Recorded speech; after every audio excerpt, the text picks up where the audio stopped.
एक चांगला स्टॉक कसा ओळखायचा, कारण तुम्हाला मी सांगितलं एक स्टॉक तुमचं आयुष्य बदलून टाकू शकतो. जर 150-200 रुपयाला बजाज फिनान्स तुम्हाला मिळाला असेल किंवा टायटन जर का तुम्हाला एकदा कमी प्राइस मध्ये मिळाला असेल ना, तर त्याने तुमची वेल्थ काही पटीत केली असती. जर तुम्हाला एक चांगला स्टॉक मिळाला, एक चांगला स्टॉक म्हणतोय मी, त्यात तुमची जर का SIP झाली किंवा तुम्ही त्याच्यावरती चांगलं इन्व्हेस्टमेंट केलं, तर तो एक स्टॉक तुमचं पूर्ण आयुष्य बदलू शकतो. तुमचंच नाही, तुमच्या फॅमिलीचं, तुमच्या 2 पिढ्यांचं सुद्धा.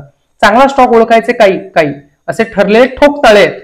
फिनान्शियल स्टेटमेंट अनालिसिस करायचं. फिनान्शियल स्टेटमेंट म्हणजे काय, जे काय त्याचे CS रेशो असतात किंवा डेबिट टू इक्विटी रेशो आहे किंवा त्याचं जे काही फिनान्शियल तो काय करतोय, म्हणजे कर्ज किती आहे त्याच्यावरती, त्याचा खर्च किती आहे, त्याचा रेव्हेन्यू किती आहे, प्रॉफिट किती आहे, क्वार्टरली किती आहे, मंथली किती आहे, याचं अनालिसिस तुम्हाला केलंच पाहिजे. 1. 2 म्हणजे मॅनेजमेंटचं अनालिसिस केलं पाहिजे. मॅनेजमेंट म्हणजे काय, आता टाटा घेतली तर टाटाच्या कार तर तुम्ही घेऊ शकता, पण ना टाटाच्या कार मेंटेन करणं खरंच खूप अवघड आहे. मेंटेनन्स चार्जेस थोडासा हाय आहे. होंडा खरंच खूप चांगली कंपनी आहे, अर्थात ती आपल्याकडे लिस्टेड नाहीये, पण त्याच्या कारचा मेंटेनन्स करायला गेलं ना की पार्ट्स खूप हाय आहेत. त्यापेक्षा मारुती सुझुकी चांगली आहे.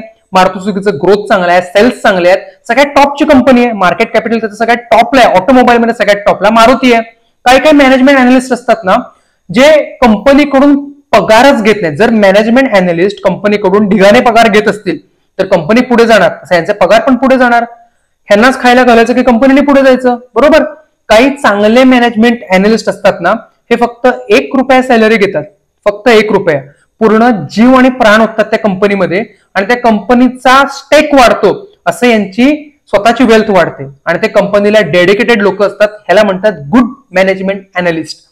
प्रोडक्टचं अनालिसिस, ते प्रोडक्ट कसं आहे तुम्हाला बघितलं पाहिजे. जसं की टाटा इंडिका वगैरे कार काढणारं टाटा हे खरंच खूप भंकस होतं. 200-300 रुपयाला शेअर होता.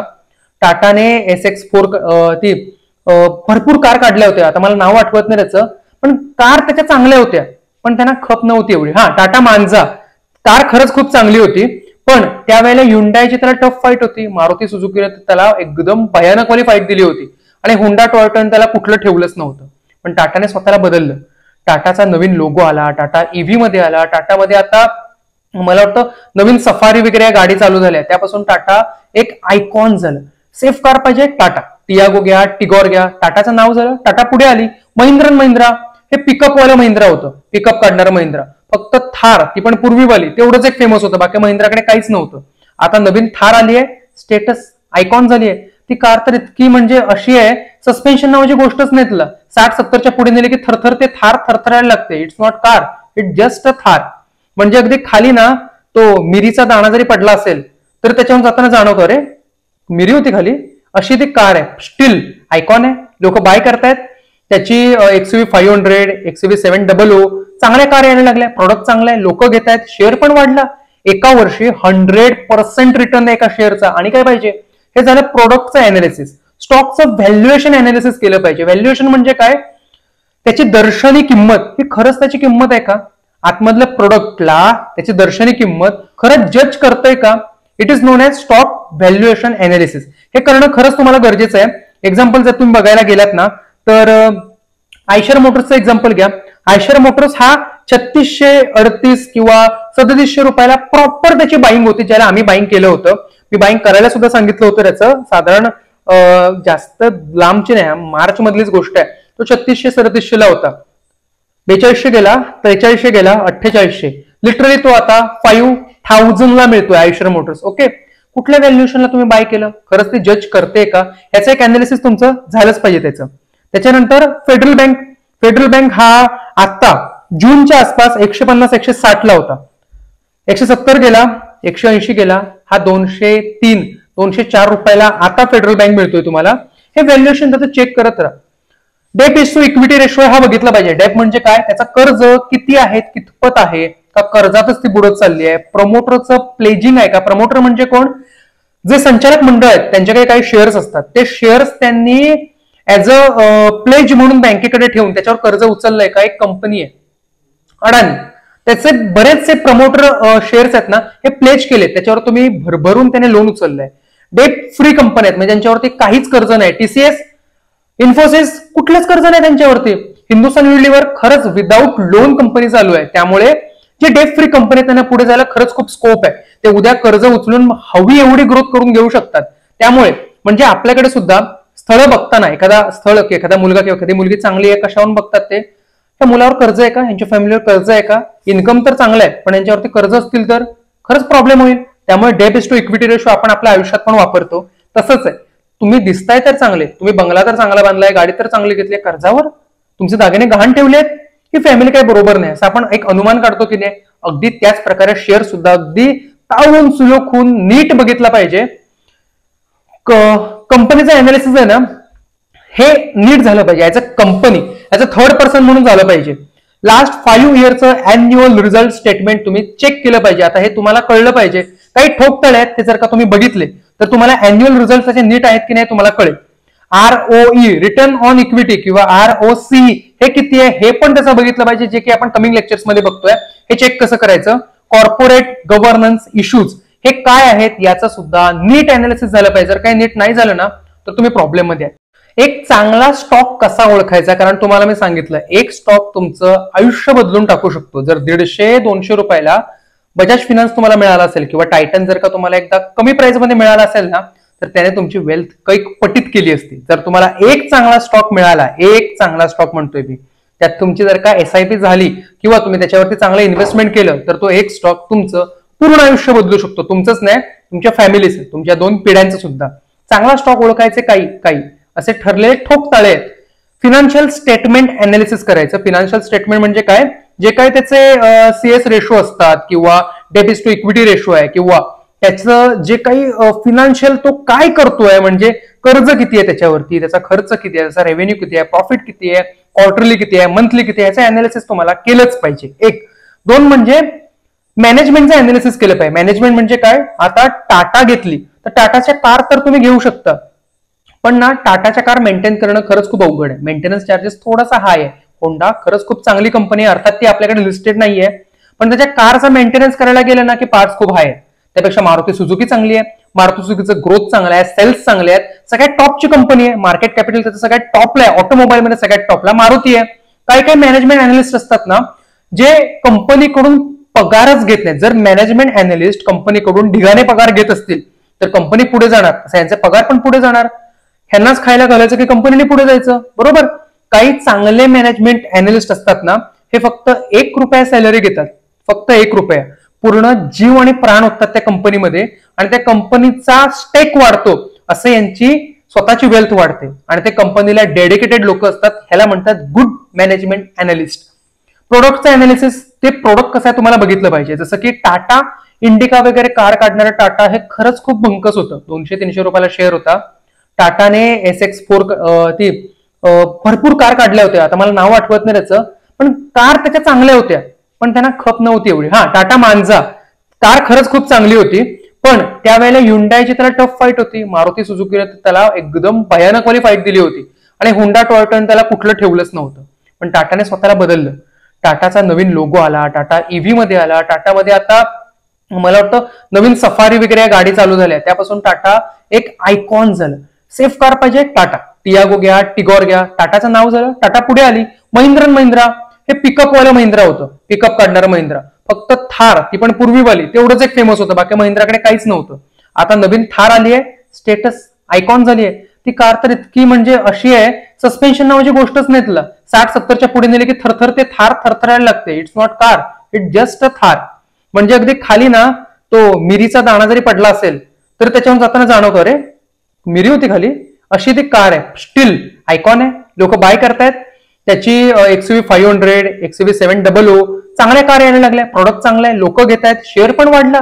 एका वर्षी 100% रिटर्न आहे एका शेअरचा. आणि काय पाहिजे, हे झालं प्रोडक्टचं अनालिसिस. स्टॉकचं व्हॅल्युएशन अनालिसिस केलं पाहिजे. व्हॅल्युएशन म्हणजे काय, त्याची दर्शनी किंमत ही खरंच त्याची किंमत आहे का, आतमधल्या प्रोडक्टला त्याची दर्शनी किंमत खरंच जज करतोय का. It is known as stock valuation analysis. हे करणं खरंच तुम्हाला गरजेचं आहे. एक्झाम्पल जर तुम्ही बघायला गेलात ना तर आयशर मोटर्सचं एक्झाम्पल घ्या. आयशर मोटर्स हा 3638 किंवा 3700 रुपयाला प्रॉपर त्याची बाईंग होती, ज्याला आम्ही बाईंग केलं होतं. मी बाईंग करायला सुद्धा सांगितलं होतं. त्याचं साधारण जास्त लांबची नाही, मार्च मधलीच गोष्ट आहे. तो 3600-3700 ला होता. 4200 गेला, 4300 गेला, 4800. लिटरली तो आता 5000 ला मिळतोय आयशर मोटर्स. ओके, कुठल्या व्हॅल्युएशनला तुम्ही बाय केलं, खरंच ते जज करते का, याचं एक अनालिसिस तुमचं झालंच पाहिजे त्याचं. त्याच्यानंतर फेडरल बँक हा आता जूनच्या आसपास 150 160 ला होता, 170 गेला, 180 गेला, हा 203 204 रुपयाला आता फेडरल बँक मिळतोय तुम्हाला. हे व्हॅल्युएशन त्याचं चेक करत राहा. डेप इज टू इक्विटी रेशो हा बघितला पाहिजे. डेप म्हणजे काय, त्याचा कर्ज किती आहे, कितपत आहे, का कर्जातच ती बुडत चालली आहे, प्रमोटरचं प्लेजिंग आहे का. प्रमोटर म्हणजे कोण, जे संचालक मंडळ आहेत त्यांच्याकडे काही शेअर्स असतात, ते शेअर्स त्यांनी ऍज अ प्लेज म्हणून बँकेकडे ठेवून त्याच्यावर कर्ज उचललंय का. एक कंपनी आहे अडानी, त्याचे बरेचसे प्रमोटर शेअर्स आहेत ना, हे प्लेज केले, त्याच्यावर तुम्ही भरभरून त्याने लोन उचललंय. डेट फ्री कंपनी आहेत म्हणजे ज्यांच्यावरती काहीच कर्ज नाही. टीसीएस, इन्फोसिस कुठलंच कर्ज नाही त्यांच्यावरती. हिंदुस्थान युनिलिव्हर खरंच विदाऊट लोन कंपनी चालू आहे. त्यामुळे जे डेट फ्री कंपनी त्यांना पुढे जायला खरंच खूप स्कोप आहे. ते उद्या कर्ज उचलून हवी एवढी ग्रोथ करून घेऊ शकतात. त्यामुळे म्हणजे आपल्याकडे सुद्धा स्थळ बघताना एखादा मुलगा किंवा एखादी मुलगी चांगली आहे, कशावरून बघतात ते, त्या मुलावर कर्ज आहे का, यांच्या फॅमिलीवर कर्ज आहे का, इन्कम तर चांगलं आहे पण यांच्यावरती कर्ज असतील तर खरंच प्रॉब्लेम होईल. त्यामुळे debt is to equity ratio आपण आपल्या आयुष्यात पण वापरतो. तसंच आहे, तुम्ही दिसताय तर चांगले, तुम्ही बंगला तर चांगला बांधलाय, गाडी तर चांगली घेतली, कर्जावर तुमचे दागिने गहाण ठेवलेत, ही फॅमिली काही बरोबर नाही, असं आपण एक अनुमान काढतो की नाही. अगदी त्याच प्रकारे शेअर सुद्धा अगदी ताळून सुलोखून नीट बघितला पाहिजे. कंपनीचं अनालिसिस आहे ना, हे नीट झालं पाहिजे. As a company, as a third person म्हणून झालं पाहिजे. लास्ट 5 इयरचं अॅन्युअल रिझल्ट स्टेटमेंट तुम्ही चेक केलं पाहिजे. आता हे तुम्हाला कळलं पाहिजे, काही ठोकताळे आहेत ते जर का तुम्ही बघितले तर तुम्हाला अॅन्युअल रिझल्ट त्याचे नीट आहेत की नाही तुम्हाला कळेल. ROE रिटर्न ऑन इक्विटी किंवा ROC हे किती आहे हे पण त्याचं बघितलं पाहिजे, जे की आपण कमिंग लेक्चर्स मध्ये बघतोय. हे चेक कसं करायचं. कॉर्पोरेट गव्हर्नन्स इश्यूज हे काय आहेत याचं सुद्धा नीट अनालिसिस झालं पाहिजे. जर काही नीट नाही झालं ना तर तुम्ही प्रॉब्लेम मध्ये आहे. चांगला स्टॉक कसा ओळखायचा, म्हणजे एक तुम्हाला ब्रह्मास्त्र गोष्ट सांगतो. ब्रह्मास्त्र म्हणजे हे एंड आहे. मी जे सांगतोय त्याची बॅक टेस्ट करून बघा किंवा मी सांगतोय ते तुम्ही ट्राय करून बघा, तुम्हाला हे ओकेच आढळणार. ही जर का क्लुप्ती लागली, मी सांगतोय ती गोष्ट जर का जुळली, तरच तो स्टॉक भरून तुमच्या पोर्टफोलिओत टाका. कारण तो ऍड केल्यापासून नंतर कंटिन्यू तुम्हाला ग्रीन मध्ये दिसणार आणि तो लॉंग टर्म इन्व्हेस्टमेंटला तुम्हाला सेव्ह करता येणार. ओके, एखादा स्टॉक आहे तुम्हाला बाय करायचा आहे, तर पहिली स्ट्रॅटेजी काय, तो कंटिन्यू अप ट्रेंड मध्ये पाहिजे. अप ट्रेंड म्हणजे काय, तो फक्त वरच्या दिशेने जाणारा पाहिजे. असं नाही की तो वर जातोय मध्ये खाली येतोय, परत वर जातोय खाली येतोय, असा नाही पाहिजे. फंडामेंटली चांगला पाहिजे आणि मी मागे जे पॅरामीटर सांगितले ते लागलेच पाहिजेत. त्याचं प्रोडक्ट तुम्हाला आवडलं पाहिजे, लोकांना आवडलं पाहिजे आणि ते बेस्ट पाहिजे. प्रॉफिटमध्ये पाहिजे, प्रतितयश नावाजलेली कंपनी पाहिजे आणि टेक्निकली अनालिसिस करताना तो त्याच्या 200 डेज EMA वर पाहिजे. What is non as EMA, moving average exponential. हे जे असतं ना, याला जर का तो टच करायला खाली येतोय तर ती बेस्ट ऑपॉर्च्युनिटी आहे त्याला बाय करण्याची, त्याला ग्रॅब करण्याची. तुम्ही तिथे जर का त्याला बाय करताय ना, तर तो तिथून पुढे कंटिन्यू तुम्हाला ग्रीन दाखवणार, तुमच्या पोर्टफोलिओत एक मानाचं स्थान प्राप्त करणार आणि त्याला जर तुम्ही ग्रॅब केलात तर सोडायचं मात्र नाही, त्याला लाईफ लॉंग इन्व्हेस्टमेंट मध्ये ठेवायचं. 200 डेज EMA म्हणजे काय, त्याचं मुव्हिंग ॲव्हरेज असतं 200 कॅन्डलचं, 200 डेजचं मुव्हिंग ॲव्हरेज असतं. ती त्याची खरी लेवल आहे. त्या लेवलच्या जर का तो वरती आहे आणि तो एखाद वेळेला एखाद्या प्रसंगी म्हणजे मार्केट पडतंय आणि तो खाली आलाय आणि तो त्याच्या 200 डेज EMAच्या आसपास आलाय, best opportunity to grab it. अशा वेळी तुमचा सगळा पैसा त्या स्टॉकमध्ये ओतताय किंवा त्या काही स्टॉकमध्ये ओतताय. कारण डायव्हर्सिफिकेशन हे आपलं मूल तत्व आहे. एका स्टॉकवर आपण कधीच काय ओतायचं नाही. माझ्याकडे 1 लाख आहे, मी काय करू, डिवाइड करा, त्याचे 4 ते 5 तुकडे करा. 3 पेक्षा तर खाली तुकडे केलेच नाहीत पाहिजे. मिनिमम 3 तुकडे पाहिजे, म्हणजे 33,000 33,000 33,000 असं तुम्ही जर का टाकताय तर ती चांगली इन्व्हेस्टमेंट आहे. मी तुम्हाला एक्झाम्पल सांगतो. 200 डेज EMA एक्झाम्पल आपण एक स्टॉक घेऊ, फेडरल बँक घेऊ आपण. फेडरल बँक ह्याचा 200 डेज EMA जो आहे ना, हा येतोय बघा 166 हा येतोय. ज्याच्या आसपास ना तो जूनच्या आसपास होता. 6 जूनला जी फॉल झाली होती तेव्हा तो 166 ला आलेला. जर का तुम्ही तिथे त्याला पकडलं असतं तर तो 166 वर 170 180 188 200 क्रॉस गेला. परत त्याने 166 कधीच बघितलं नाही. आता कुठे आहे, आता त्याचा मुव्हिंग ॲव्हरेज आहे ना, हे साधारणपणे 180च्या आसपासच असेल. त्यामुळे तो आता बाईंगला आहे का, तर तो नाही, तो आता बाईंगला नाहीये. फेडरल बँकची सध्या बाईंग मला करायची आहे, लाईफ टाईम मला पोर्टफोलिओ ठेवायचं, तर सर मी आता बाय करू का, तर तुम्ही बाय करू नका. कधी कराल? जेव्हा तो 200 डेज मुव्हिंग ॲव्हरेजच्या आसपास येईल तेव्हा तुम्ही त्याला बाय करू शकता. ती एक चांगली ऑपॉर्च्युनिटी आहे त्याला बाय करण्यासाठी. म्हणजे एक तुम्हाला गोष्ट कळली, हा जर का तुम्ही पॅरामीटर लावताय आणि तो जर का लागतोय तर it will be good suited for your stock, for your portfolio. Eicher Motors बघायला गेलात तर त्याचा 200 डेज ईएमए तुम्हाला काय दाखवतोय, तर तो साधारण 3670-80 ला जेव्हा होता तेव्हा चांगल्या बाईंग ऑपॉर्च्युनिटीला होता. मार्च 2024ला तो तिथे आला होता. जर तुम्ही तो 3638 ला बाय करत होता ना, तर तो 3900, 4000, 4300, 4500, आता तो 5000ला आहे. सगळ्यात चांगली ऑपॉर्च्युनिटी बाय करायची होती, त्याला मी बाय केलं होतं आणि बाकीच्याने तो बाय करायला सांगितलं होतं. This is the best opportunity to grab it. तुम्हाला किती शेअर्स घ्यायचे? 10, 20, 50 जे काही घ्यायचे त्यापेक्षा 2 जास्तच घ्या, जर का तुम्हाला तो 200 डेज एक्सपोनेन्शियल मुव्हिंग ॲव्हरेजला मिळतोय तो. ओके, कसं करायचं? सगळ्यात सोपं आहे. तुमच्या चार्टवरती जावा, FX वरती जावा, क्लिक करा मुव्हिंग ॲव्हरेज आणि त्याच्या पुढे ईएमए टाका.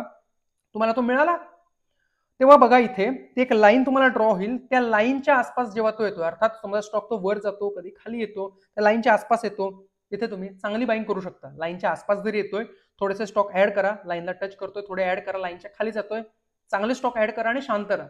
आता फक्त पुढचं दृश्य बघायचं, कारण इथे बाईंग केली तुमच्या हातात काहीच राहत नाही. 200 डेज मुव्हिंग ॲव्हरेज म्हणजे काय माहितीये का? तुम्हाला एखाद्या माणसाला बिझनेसला पार्टनर घ्यायचं, कारण आपण इथे पार्टनर घेतोय.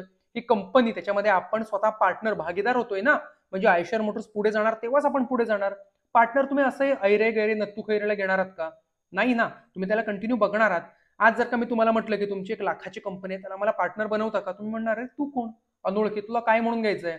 जर तुम्ही एखाद्या माणसाला, एखाद्या व्यक्तीला 200 दिवस जर का बघताय, तुम्हाला तो माहिती आहे त्याचा पॅटर्न काय आहे, तो काय वागतो, लोकांशी कसा वागतो, नातेवाईकांशी कसा वागतो, फ्रेंड सर्कल कसं आहे, पैसे कसे आहेत त्याचे, वागणं, राहणीमान, आर्थिक, सामाजिक स्थान तुम्हाला पूर्ण कळून जातं की नाही? 200 दिवसाचा याचा ॲव्हरेज. तसंच तुम्हाला ही लाईन त्याचा 200 दिवसाचा इतिहास सांगतं. 200 दिवसाचा इतिहास तुम्हाला कळला, विश्वास ठेवू शकता, बाय करू शकता. तुम्ही तुमच्या 200 दिवसाच्या इतिहासाच्या आसपास जर का असाल, तर तो हे तुमचं खरं वागणं आहे. मी रोज तुम्ही 200 दिवस बघता मी कसा राहतो आणि आज मी अचानक झापझूप काहीतरी एकदम मेकअप करून, भाड्याचे कपडे घेऊन, भाड्याचे दागिने घालून, भाड्याचं गळ्यात मी चेन घातली आहे, ब्रेसलेट घातलंय सोन्याचं, असं करून आलोय. तुम्ही विश्वास ठेवाल? अरे काहीतरी खोटा वागतोय. खोट्या प्राइसला बाय करणं पूर्ण चुकीचं आहे आणि त्याच्या नाही, तो आपल्या प्राइसला जेव्हा येईल ना, तेव्हा ट्रेडरने, इन्व्हेस्टरने तेव्हा बाय करायचं असतं. ट्रेडरने कुठेही बाय करा, कुठेही विका, तुमची मर्जी, तुमची गोष्ट. ओके, कारण त्याचा प्रत्येक हाय हा पुढच्या कॅन्डलचा लोच असणार आहे, कारण मार्केट हे वर जातं. शेअर स्वस्त बाय करणं कला आहे, महाग तर ते होतच असतात. मार्केटला इव्हेंच्युअली जायचं वरच आहे. आजपर्यंत कितीतरी वेळा मार्केट पडलं होतं, काय झालं? शेवटी वरच गेले ना. त्यामुळे कॉल ब्लाइंडली घेणं हे साधी गोष्ट आहे. म्हणजे खरं डॉक्टर ज्याला काही येत नाही, तो अँटीबायोटिक देतो आणि चल बाय म्हणून सांगतो. का? अँटीबायोटिक आहे, 70% गोष्ट ती क्लिअर करणारच आहे. Same thing applied here. Okay, Adani power हा बघितलात तर हा वर खाली जातोय, 45 डिग्रीने वर जातोय. हा साधारण 295च्या आसपास बाईंगची चांगली ऑपॉर्च्युनिटी होती, जी की ऑक्टोबर 2023ला होता. त्याच्यानंतर पुढे तो थोडासा बघा लाईनच्या जवळ आला, 500 रुपयाच्या आसपास तो आला होता, साधारण 510, 520च्या काळामध्ये. मागे जून मेच्या आसपास आला होता, चांगली बाईंग ऑपॉर्च्युनिटी. तो 200 डेज ईएमएच्या आसपास आला होता. आता तो पुन्हा एकदा 650ला आलाय आणि तो जवळ आहे त्याच्या 200 डेज ईएमएल आहे. म्हणजे अडानी पॉवर बाय करायच्या आता एक चांगली ऑपॉर्च्युनिटी तुम्हाला आली आहे. तो तुम्हाला आता त्या प्राइसला मिळतोय ज्या प्राइसला तो 2 महिन्यापूर्वी होता. म्हणजे त्याची जुनी प्राइस तुम्हाला आता मिळते. Best opportunity to grab it. सोडायची नाही, बिंदास बाय करायचं. ओके, त्यानंतर अडानी पोर्ट बघा. अडानी पोर्ट हा कितीतरी पट पुढे आहे त्याच्या 200 डेज ईएमएच्या. म्हणजे त्याची जी कॅन्डल जी खाली पडली होती ना, ही साधारण जून जुलैच्या आसपास जेव्हा तो खाली आला होता, तेव्हा तो साधारण 1250, 1300च्या आसपास चांगली ऑपॉर्च्युनिटी ग्रॅब करायला होती. आता तो 1472ला गेलाय, तो पलीकडे निघून गेलाय. आता बाय करावं का? ही चांगली ऑपॉर्च्युनिटी आहे का? सिम्पली तुम्हाला कळेल काय करायचं आहे ते. त्यामुळे ह्या काही खास गोष्टी आहेत, ज्या गोष्टी जर का तुम्हाला कळल्या, हे जर का तुम्ही अवगत करून घेतलात, तर चांगला स्टॉक चांगल्या प्रकारे तुम्हाला ग्रॅब करता येईल. ही गोष्ट वापरा आणि स्वतः अनालिसिस करा. तुम्ही जो स्टॉक बाय केलाय तो किती प्राइसला बाय केलाय, त्याचं काय त्यावेळी स्टेटस होतं आणि त्याचं स्टेटस आता काय, हे तुम्ही स्वतः बघा. तुमच्या पोर्टफोलिओचं कागद पेन घेऊन स्वतः अनालिसिस करा, तुम्हाला कळून जाईल. ओके, काही गोष्टी आहेत ज्या तुम्ही स्वतः वापरल्या पाहिजेत. काही ऍप आहेत जे तुम्हाला रेडीमेड अनालिसिस करून देतात. एक्झाम्पल मनी कंट्रोल खरंच खूप बेस्ट आहे. मनी कंट्रोलची वेबसाईट आहे, मनी कंट्रोलचं ऍप पण आहे. हे वापरा, ह्याच्यात जावा, एक्सप्लोर करा, फिरा, तुम्हाला फायदा होईल. इकॉनॉमिक टाइम्सचं ऍप आहे, जिथून तुम्हाला न्यूज मिळतील. नोटिफिकेशन ऑन करा, वरती नोटिफिकेशन येत राहील, तुम्हाला कळत राहील काय चाललंय मार्केटमध्ये. व्हॅल्यू रिसर्च पण आहे, खूप चांगलं आहे. आणि एक बघितलात तुम्ही ना, तर साधारणपणे स्टॉक एज नावाचं एक ऍप आहे, स्टॉक एज. त्याच्यावरती जावा आणि फक्त फिरा इकडे तिकडे, वेगवेगळे फिल्टर वापरा. मुव्हिंग एव्हरेज कोणी क्रॉस केलाय, 52 वीक हाय कोणी क्रॉस केलाय, स्वतःच्या लाईफ टाईम हायला कोण आहे, हे बघत राहा. हे तुम्ही ऑब्झर्व जरी केलात, 3-4 महिने ऑब्झर्व केलात, तरी तुम्हाला मार्केटमध्ये तोड नाही. तुम्ही लोकांना सल्ले देऊ शकता, लोकांना सांगू शकता, स्वतःचा पोर्टफोलिओ तर तुम्ही असा हँडल करा. ओके, स्टॉक एज आहे. आणि याचबरोबर सेन्सिबल, एखादी पोझिशन घेतल्यावरती सेन्सिबलवर त्याचं अनालिसिस करता येणं हे पण एक गरजेचं आहे. ही स्किल खरंच खूप सोपं आहे. तुम्हाला मी याच्यातले थोडे थोडे ग्लिम्सेस दाखवणारच आहे नंतरच्या काळात, पण हे तुम्ही स्वतः अवगत करून घ्या. स्वतः जावा आणि बघा. मोबाईल तुम्हाला काय आधी वापरता येत होता का? नाही. तुम्ही स्वतः शिकलात, गेलात, एक्सप्लोर केलात, चुकलात, शिकलात की नाही, इव्हेंच्युअली जमतं की नाही तुम्हाला, the same thing applied here. हे जर का तुम्ही इथे करताय, तुम्ही फायद्यात असाल. कंटिन्यू तुम्ही रील्स बघताय, बाकीच्या गोष्टी बघताय, ते हे हिच्या गोष्टी बघताय, त्यापेक्षा ह्या 4 गोष्टी बघा. तुम्ही खरंच खूप फायद्यात असाल. हे आयुष्यभर कामाला येणारी गोष्टी आहेत. हे तुमचा वेळ वाचवतं. एंजल वापरून फंडामेंटल अँड टेक्निकल शॉर्टली कसं अनालिसिस करायचं मी तुम्हाला दाखवलंय. परत येत्या काळात तुम्हाला मी पुन्हा एकदा दाखवून देईन आपल्या टेलिग्राम ग्रुपवरच्या व्हिडिओमध्ये. बऱ्याच वेळा आपण बघितलं होतं की हा स्टॉक खरंच चांगला आहे का, पटकन कसं बघणार. त्यांनी रेडीमेड अनालिसिस करून दिलंय, फक्त ते आपल्याला बघायचंय. एंजलवरती सुद्धा तुम्ही करू शकता. एंजलला नीट एक्सप्लोर करा. ते ऍप स्वतःमध्ये एक खजाना आहे. बघा त्याच्यामध्ये काय काय ज्वेम्स आहेत, काय काय ज्वेल्स आहेत, काय काय गोष्टी आहेत, ते अनालिसिस करा. बघा, हे तुमच्याच इव्हेंच्युअली फायद्यात येणार आहे. Okay, focus on learning, not on profit. Learning वरती फोकस करा. आणि पर्सेंटेज मध्ये किती तुम्ही पैसे काढलात ते बघा. ऍज अ पर्सेंटेज बघा, पैसे बघू नका. मी 10 लाख आणून त्याच्यावर 1% काढून तुम्हाला दाखवेन, बघा माझ्याकडे किती पैसे आहेत. त्याला काहीच अर्थ नाहीये. ओके, तुम्ही 1,000वर जर 5% काढताय, तर तुम्ही माझ्यापेक्षा इव्हेंच्युअली जास्त पुढे आहात. Use small capital in beginning. तुम्ही सुरुवात करताय आणि 10-10 लॉट वापरताय. आजच एक एक्झाम्पल बघितलं मी. सर मी नवीन आहे, मी लॉस मध्ये आहे, मला वाचवा. 9 लॉटवर बाईंग केली आहे, ती पण कुठे टार्गेट प्राइसला. काय अर्थ आहे याला? याला खरंच काही अर्थ नाही. बिगिनर आहात ना, तर डू लाईक बिगिनर. सर मी मार्केटमध्ये नवीन आहे, शिकतोय आणि लाखाचा लॉस आहे. काय अर्थ आहे याला? तुम्ही शिकताय की नाही? 1 लॉटवर शिका. 1 लॉटवर तुम्हाला पूर्ण इतिहास, भविष्य, वर्तमान दिसतं. 10 लॉटवर फक्त पैसे दिसतात. अरे 1000 झाले, एक्झिट करू? याला काही अर्थ नाही. Learn from others mistake. स्वतःच्या मिस्टेक मधून लर्न करणं काही शहाणपणा नाहीये. चाणक्याने काय सांगितलंय? दुसऱ्यांना चुकू द्या, त्यांच्या चुकांवरून तुम्ही शिका. ही खरंच चांगली गोष्ट आहे. लोक काय करतायत, लोक काय चुकतायत, हे मी तुम्हाला इव्हेंच्युअली सांगेनच. त्या गोष्टी नोट डाऊन करा, लक्षात आणा, आणि तुम्हाला ते मार्केटमध्ये आठवतातच. माझ्या गोष्टी इव्हेंच्युअली मार्केटमध्ये तुम्हाला आठवतीलच की मी काय सांगितलं होतं, लोक काय करतात आणि तुम्ही खरंच तेच करताय का, ह्या गोष्टी. चांगले पुस्तकं वाचा. मी काही चांगल्या पुस्तकांची नावं तुम्हाला सांगतोय, इथे स्क्रीनवर तुम्हाला दिसतायत ना, त्या गोष्टी वाचा आणि तुमच्या आयुष्यामध्ये वापरा सुद्धा. या गोष्टी खरंच खूप कामाला येणार आहेत. त्याने आयुष्यभर घासून कष्ट करून ज्या गोष्टी नोंद केल्यात, 40 मिनिटात तुम्हाला कळणार आहे, 1 तासात तुम्हाला कळणार आहे. तुम्हाला सांगितलं सगळ्यात सोपी गोष्ट, वेब सिरीज बघा.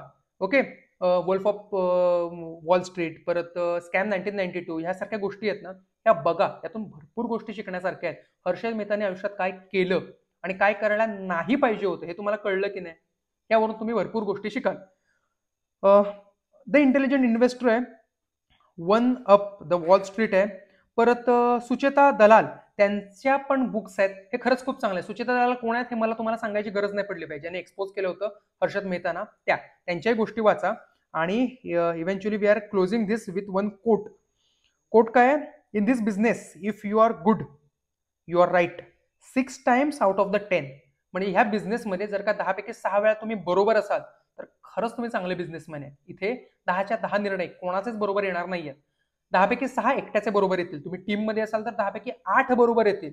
पण 10 पैकी 10 बरोबर येणं एकतर तुक्क्याने, योगायोगाने किंवा नशिबाने. ओके, हे प्रत्येक वेळी होईल हे सांगता येत नाही. सावध राहा, सावध तो सुखी.